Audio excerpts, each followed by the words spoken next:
Di mana titik tidak masuk akalnya? Di mana titik tidak masuk akalnya? Aksara film passwordnya. Apa enaknya punya suami nggak bisa lihat? Film sepaling kisah nyata ini karena memang terinspirasi dari sebuah kenyataan pahit. Nggak bercanda gua. Ntar baper malah dituntut gua anjing. Di benda cuy, lu nganggur kagak bawa martabak aja digosipin anjing.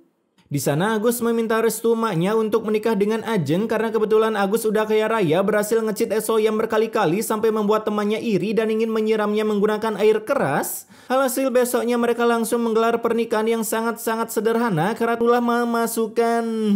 1 minggu kemudian setelah menikah, seperti kebiasaan para orang kaya di sinetron yang tiap pagi sarapan roti tawar diolesi selai. Aduh, mewahan sarapan gua anjing, nasi kuning. Kala itu si Mak pun menyuruh mereka untuk program kehamilan karena mengira Agus kagak tahu cara buatnya. Tapi rupanya bukan Agus yang impostor di sini, melainkan Ajeng yang menolak punya anak setelah kebanyakan ikut tren TikTok yaitu child free. Sedangkan dengan Agus yang udah kebelet memiliki calon pewaris tunggal yang siap mengurus jika ingin sesuatu tanpa menghancurkan barang-barang di rumah terlebih dahulu akibat saking kayanya si Agus. Uang gua banyak gabut nih cuy, kagak ada tanggungan, begitulah kata Agus. Alhasil Ajeng yang kesal karena dipaksa untuk melakukan, ia pun tak sengaja melakukan hal di luar nalar.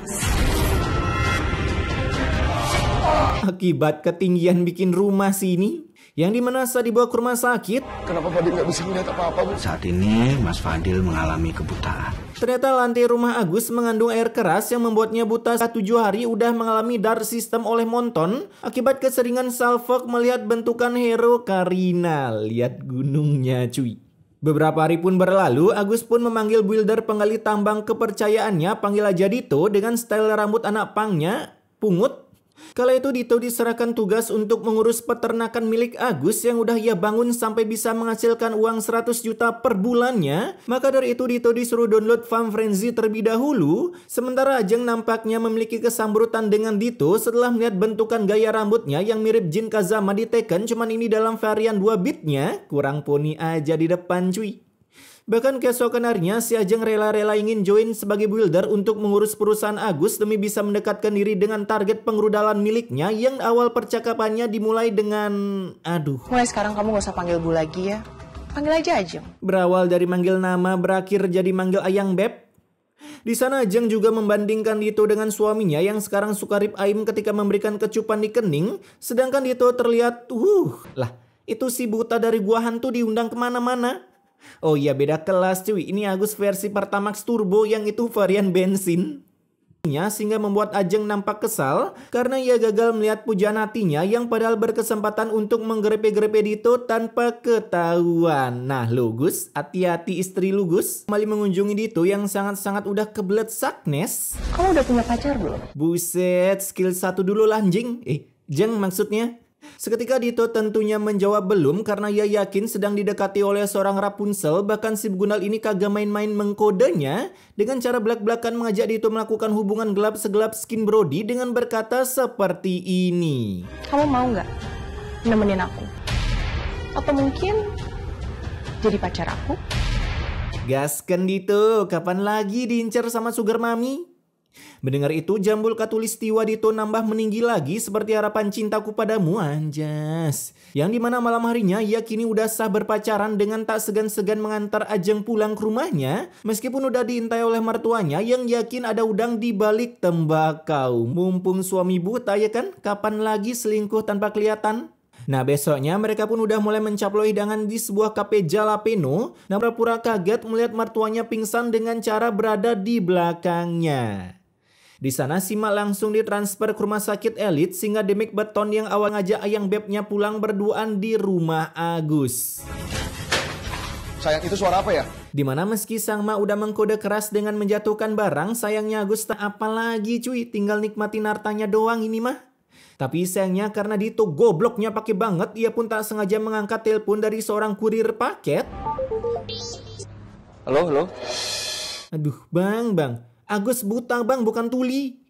Yang membuat Ajeng harus beralasan kalau Agus lagi berhalu akibat menyantap makanan buatannya yang sengaja diisi bubuk-bubuk ganjoy agar sedikit ngefly menuju yang tak terbatas dan melampauinya. Pentingnya memiliki pembantu di rumah segede gaban. Merasa ada yang tak beres, Agus pun mencoba mencari maknya di kamar yang entah itu tongkat ada GPS-nya atau bagaimana. Bisa-bisanya ia berhasil sampai kamar maknya dengan selamat tanpa menyeruduk seperti partai. Kala itu si Agus pun menanyakan sesuatu hal ke maknya yang cuma bisa menjawab melalui cangkem batin karena kalau mata batin mata beliau baik-baik aja. Tapi sungguh di luar nalar Mak Agus memiliki trik untuk menjawab pertanyaan dari anaknya dengan cara seperti ini. Apa benar mereka pacaran, Bu? Itu kalau jawab enggaknya gimana, Bu? Nah, malam harinya akhirnya kebegunalan mereka berhasil keciduk melalui pendengaran Agus yang kemudian memberikan mereka pesan immortal dengan cangkem yang suaranya seperti speaker JBL. Namun apa daya, karena udah keciduk akhirnya mereka ngaku kalau Dito dengan skin jamul ayamnya telah berhasil memikat hati Ajeng akibat terlalu kesepian. Bahkan perbacotan mereka sampai didengar oleh maknya yang sejak kapan orang stroke bisa responsif gitu refleksnya anjing. Dengan bermodalkan cangkem yang belum sembuh akibat melerai adu jotos Mike Tyson lawan Binjai mode serius, Sima pun berusaha membantu Agus meski gagal. Hasil keluarlah sebuah pengtalakan dari cangkem Agus yang sama sekali tak menggetar-ketirkan Ajeng. Terlebih lagi Sima sekarang malah dibuat menteparkan part 2 di lantai sampai Agus memohon agar mentransfer maknya ke rumah sakit. Yang tentunya Dito menggunakan kesempatan itu untuk menyuruh Agus menandatangani sebuah dokumen jika mau emaknya dibawa ke rumah sakit.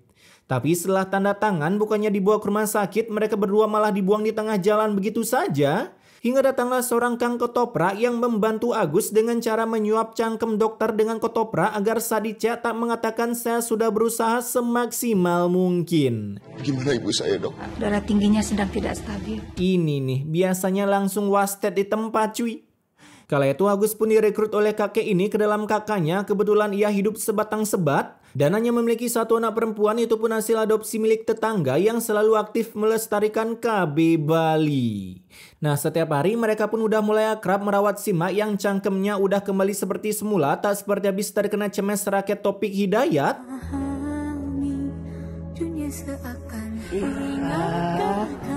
Ternyata masih.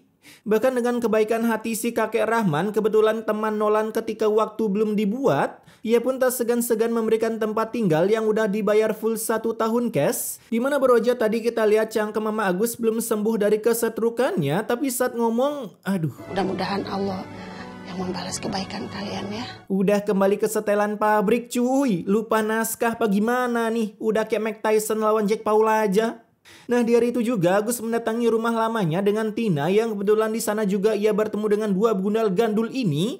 Sehingga Ajeng tak perlu very hard mencari Agus untuk memberikan surat pisahnya karena bentar lagi serabinya udah sold out dibeli oleh Dito yang kini menjadi pemilik perusahaan milik Agus. Lah, mana bisa gitu anjing, gampang banget ambil perusahaan orang. Nah, setelah berhasil mengambil perhiasan di rumahnya, kini perhiasan itu diinvestasikan ke kakek Rahman. Sehingga 2 minggu pun berlalu, mereka langsung membuka usaha bakso nuklir Madagaskar yang mampu melenyapkan asam lambung serta kerongkongan para customer dalam 1 gigitan. Bahkan saat bakso itu udah habis disantap di dalam perut para customer, akan berbunyi nada dering lagu Mars milik Korea Utara. Salah.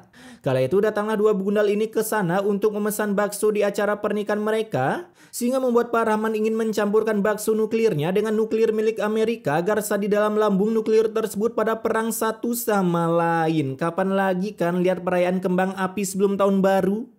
Kemudian 2 bulan pun berlalu, akhirnya pernikahan para begundal sah dilaksanakan. Sementara dari hasil cateringan pernikahan mereka membuat rezeki Rahman makin gacor parah karena tak jadi menggunakan nuklir Amerika melainkan bubuk misiu. Namun di tengah kegacorannya datanglah 2 preman mental Kiranti yang beraninya memparani dengan cara keroyokan sampai membuat Rahman harus tepar di lantai keramik yang nasibnya tak seberuntung emak Agus. Karena si Rahman langsung memberi pesan immortal kombatnya untuk keluarga Agus agar mau menjaga anaknya. Sekalian setelah wasted, sang dokter disuruh mencakokkan mata miliknya ke mata Agus. Alhasil Agus pun langsung bagong. Loh, mata bapak kan katarak, begitulah dalam hatinya. Namun demi bisa melihat, Agus pun mau-mau aja dan dengan mengambil ancang-ancang kentut melalui mulut, Bapak Tina pun harus melayang menuju wallpaper Windows XP. Itu jidat ditambal kagak ada darah sedikit pun cuy.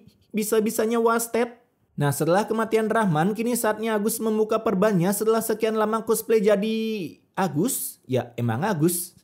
Dan ketika membuka mata pelan-pelan, surprise! Terlihat matanya sangat fresh, tak seperti mata milik Rahman yang udah mengalami penuaan akibat umurnya. Dan pada akhirnya ia pun bisa melihat bentukan Tina seperti apa. Dimana selain mata yang dihadiahi, kini giliran simak ia menghadiahi Agus dengan berkata seperti ini. Gimana kalau kamu menikah sama Fadil? Dimana lagi kan Gus, kelar operasi langsung ditawarin pernikahan. Gas lah biar ada diajak ke pagi-pagi ambyar. Namun kalian tahu apa jawaban Agus? Aduh. Maafin Fadil, Bu. Jujur, Fadil masih cinta sama Ajeng. Goblok, udahlah Bu, biarin aja nggak usah diajak. Kemudian 2 tahun pun berlalu, bam, gila cuy, udah bisa buka KP modal dari mana anjing? Terlihat Agus sudah membuka sebuah KP permukbangan khusus para YouTuber mukbang yang bisa menghabiskan 1 kaki kalkun titan gratis makan selama 1 tahun. Dan setelah 1 tahun kemudiannya lagi, kini Agus pun udah bisa membeli rumah mewah segede ini. Buset dah, tutorial sukses dalam jangka 3 tahun tanpa modal bang. Nah ketika emaknya ulang tahun, Sima pun meminta kado seorang mantu. Ibu kepingin kamu menikah dengan Nisa. Yang tentunya langsung disetujui oleh Agus. Namun saat lagi ketawa-ketawa, datanglah Gundal Woman ini yang bagong melihat Agus sudah sembuh dari kedar sistemannya. Apalagi Simak langsung flexing kalau usaha Agus sudah berkembang biak ada di mana-mana. Jadi kalau kalian lihat ada babang-babang bakso bawa gerobak, dapat dipastikan itu bukan intel melainkan karyawan dari Agus.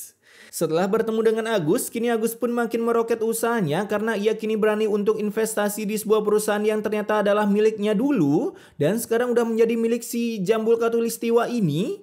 Alhasil mendengar Agus akan investasi besar-besaran membuat Dito auto ketar-ketir, takut ayang bebnya malah menjadi milik Agus karena kalah saing. Kamu ngapain semua ini supaya bisa ngebut istri aku kan? Ya, saya memang udah punya calon istri, namanya Anissa. Buset dah, WC umum kok direbutin, mana mau Agus? Beberapa hari kemudian Ajeng pun terlihat sedang meratapi nasibnya akibat Agus akan menikah dengan Tina. Dimana karena cemburu istrinya melirik rudal yang lebih mapan, keluarlah salam olahraga dari tangan Dito. Bahkan selain melakukan baku hantam, Dito juga menyuruh seorang preman merusak proyek milik Agus meski pelakunya berhasil ditangkap dan mengaku kalau ia disuruh oleh Dito. Hasil hari itu juga Dito langsung ditangkap oleh polisi. Ciah, auto ngejanda lagi si Mbak Ajeng tanpa N. Karena Ajeng kesepian, ia pun memberanikan diri datang ke kantor Agus untuk mendekatkan diri kembali dengan rudal Agus. Terlebih lagi ia pun memaksa agar Ma Agus mau menerimanya kembali. Harga diri Ajeng lebih murah ketimbang skin elite cuy. Namun sayangnya si Ajeng malah diusir dari sana secara kasar sampai menjedot sebuah beton.